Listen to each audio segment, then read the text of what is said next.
बच्चों, इस वीडियो में मैं आपको आपके निबंध लेखन का जो दूसरा टॉपिक है वो बताऊंगी। दूसरा टॉपिक है इंटरनेट का महत्व, जिसके अंतर्गत इंटरनेट के लाभ और हानि आपको बताने हैं। तो इसमें भी आप पहले पैराग्राफ में, पहले अनुच्छेद में भूमिका लिखिएगा। भूमिका के अंतर्गत आप लिख सकती हैं कि आज के समय में विज्ञान ने बहुत तरक्की कर ली है। मनुष्य के लिए विज्ञान वरदान बन गया है। विज्ञान के कारण मनुष्य का जीवन बड़ा आरामदायक और सुविधाओं से आरामदायक बन गया है और सुविधाओं से भर गया है। यहाँ पर ये भी लिख सकती हैं कि विज्ञान ने तकनीकी के क्षेत्र में, टेक्नोलॉजी के क्षेत्र में बहुत कुछ किया है और इस क्षेत्र में इंटरनेट भी इसकी महत्वपूर्ण देन है। इंटरनेट एक ऐसा साधन है जिसके द्वारा हम बहुत सारी जानकारियां हासिल कर सकते हैं और पूरे विश्व के साथ अपना संबंध जोड़ सकते हैं। यह इंटरनेट कई दृष्टि से बड़ा ही लाभदायक है। ये लिखते हुए सबसे पहले आप फिर पैराग्राफ चेंज करके अगले पैराग्राफ में इसके लाभों का वर्णन कीजिएगा। फिर एक पैराग्राफ बनाइएगा जिसमें इसकी हानियों का वर्णन कीजिएगा और उसके बाद इसका निष्कर्ष निकलेगा।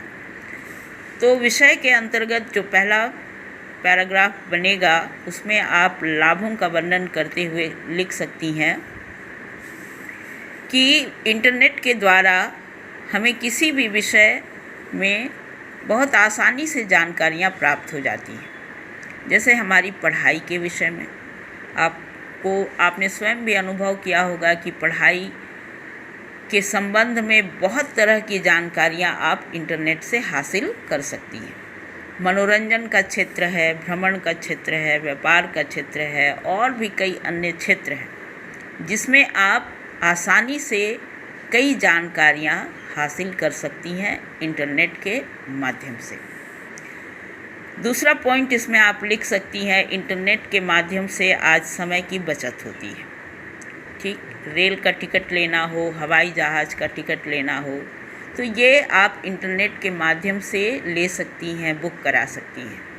उसी तरह बिजली, पानी, टेलीफोन आदि का बिल अगर आपको जमा करना हो तो आप इंटरनेट की सहायता से ये सारे बिल का भुगतान कर सकती हैं। आपको घंटों लंबी लाइन में खड़े नहीं रहना पड़ता है और आपका काम तुरंत हो जाता है। इस तरह इंटरनेट के द्वारा आपके समय की बचत होती है। तीसरे पॉइंट में आप लिख सकती हैं कि ईमेल के द्वारा हम पत्र या संदेश अपने सगे संबंधियों को भेज सकते हैं। किसी दफ्तर में अगर हमको कोई पत्र लिखना है वह भी हम ईमेल के द्वारा लिख सकते हैं और इस तरह से पत्र को लिखना, संदेश भेजना आज ईमेल के ज़रिए, इंटरनेट के ज़रिए बहुत ही आसान हो गया है। इसके अलावा चीज़ों की खरीद बिक्री, इंटरनेट के माध्यम से ऑनलाइन चीज़ें बेची भी जाती हैं और ख़रीदी भी जाती हैं। मान लो किसी के पास समय नहीं है, वो बहुत व्यस्त है, बहुत काम है उसको, लेकिन उसको कोई आवश्यक चीज़ खरीदनी हो तो उसे बाज़ार जाने की आवश्यकता नहीं है। वह इंटरनेट के माध्यम से अपनी ज़रूरत की चीज़ों की खरीदारी भी कर सकता है। इससे देश विदेश में लोगों के बीच की दूरियां बहुत कम हो गई है, क्योंकि इसके द्वारा हम कहीं भी किसी भी देश विदेश के व्यक्ति से अपना तुरंत संपर्क साध सकते हैं।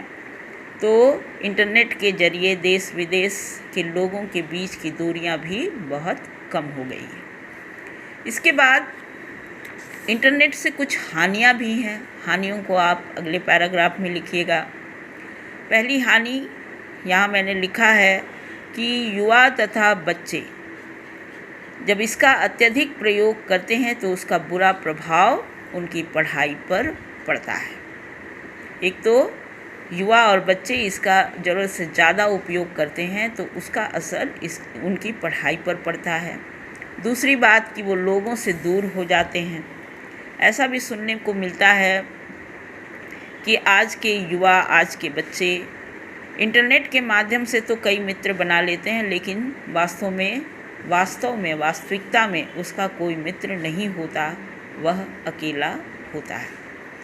अगली बात आप लिख सकती हैं कि इसका इंटरनेट के अधिक प्रयोग का शरीर पर बुरा प्रभाव पड़ता है। इससे हमारे आँखों की रोशनी कम हो जाती है, मोटापा बढ़ जाता है, जिसकी वजह से कई तरह की बीमारियों के हम शिकार हो जाते हैं। अगली बात आप लिख सकती हैं कि इंटरनेट का गलत प्रयोग करते हुए लोग दूसरों के बारे में अफवाह फैलाते हैं, झूठी बातें फैलाते हैं और इस तरह से लोगों को बदनाम करते हैं, लोगों के मान प्रतिष्ठा को चोट पहुंचाते हैं। इंटरनेट के द्वारा आज के समय में कई तरह के अपराध के नए तरीके भी उत्पन्न हो गए। जैसे कोई किसी के बैंक खाते से पैसा निकाल लेता है, ठीक है, ये आज बहुत आम अपराध हो गया है। तो इंटरनेट से अपराध के नए तरीके उत्पन्न हुए हैं, ये एक पॉइंट हो सकता है। अंत में आप लिख सकती हैं कि यह एक बहुत ही महंगा साधन है, क्योंकि इंटरनेट के डाटा को आपको ख़रीदना पड़ता है और अगर इसका शौक़ किसी गरीब व्यक्ति को लग जाता है, इंटरनेट का शौक़, तो वो अपनी ज़रूरत की चीज़ों पर पैसा खर्च करने के बदले अनावश्यक इंटरनेट पर खर्च करता है, जिससे उसके जीवन पर असर पड़ता है। हर आदमी महंगा होने के कारण इसका उपयोग नहीं कर सकता है, इससे फ़ायदे नहीं उठा सकता है। अब निष्कर्ष में आप लिखिएगा कि इंटरनेट से एक और जहाँ कई लाभ हैं वहीं कई हानियाँ भी हैं। अतः हमें इंटरनेट का उपयोग बहुत सोच समझ कर करना चाहिए। जहाँ तक हमको इससे लाभ मिले हमें इसका उपयोग करना चाहिए, लेकिन जहाँ ये हमारे लिए हानिकारक हो जाता है वहाँ हमको इसके उपयोग में रोक लगा देना चाहिए, ठीक है। तो इस तरह से इंटरनेट के संबंध में, उसके लाभ हानि के संबंध में मैंने आपको यहाँ कुछ बातें बताई हैं। आपको और भी बातें मालूम होंगी तो आप उन बातों को भी अपने हिस्से में लिख सकती हैं।